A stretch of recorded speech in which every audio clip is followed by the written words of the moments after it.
Hello, young scholars. This is Mr. Martiron with your Flip Classroom, an introduction to the major world religions. Now, we've talked about in class the idea of a belief system, and this stems from the fundamental human ability to answer big questions. What's the purpose of life? Why are we here? What is in the afterlife?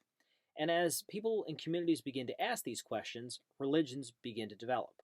And the whole idea of an organized religion is that members of faith or believers of faith migrate into a single community where they share rituals, they share sacred texts, and they share sacred places that allow members of the community to practice their faith in different locations. These faiths, as we know, will become portable and universal, and they migrate around the world. The first religion we're going to examine is Hinduism, and Hinduism is the oldest world religion. It was founded roughly between 2000 and 1500 BCE, or before Common Era. And we know that Hinduism was founded in the Indus River Valley in what is present-day India and Pakistan. In terms of community, Hindus have a set of rituals and sacred places and books that unify their community of believers. Some of the social hierarchy, which we've talked about, has kept people in place, but it's also led to inequity in ancient Indian civilizations, which we're going to talk about in class. And as communities develop in India, sacred places and temples were built across India and Pakistan become central to the way of life of Hindus. So you have to ask yourself, how does religion spread? Well, religion spreads by following trade routes. As religious and social practices associated with Hinduism spread into places like Nepal and Sri Lanka, Hinduism begins to blend with local religious and social systems.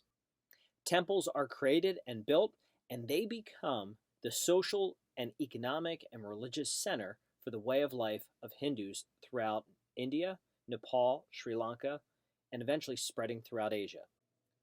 Every ancient society divided its people into various social groups, and Indians were no different.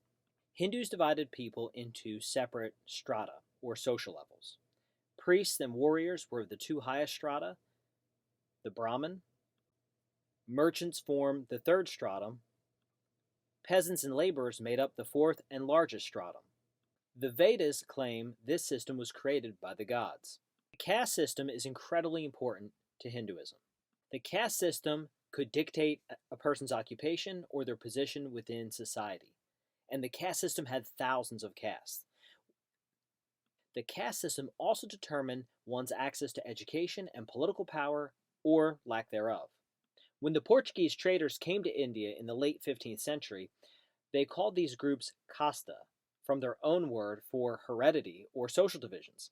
This became the English word for caste, which is now widely used to describe the Indian social hierarchy.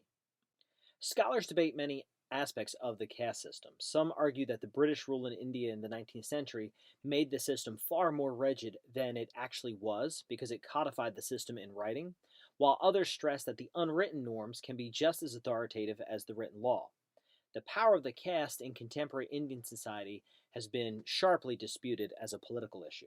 There's little debate, however, that whatever one social group, the family was where you observed Dharma. All men and women were expected to marry, with sexual pleasure, fulfilling religious obligations, and having children regarded as the three purposes of marriage. Hindu deities included powerful female gods, but only male Brahmins could go through the most important religious ceremonies and the study of the sacred texts. While her brothers were off studying, a Brahmin girl learned housekeeping and domestic religious rituals.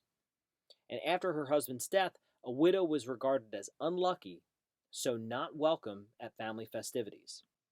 After her husband's death, a widow was regarded as unlucky, so not welcome at family festivities.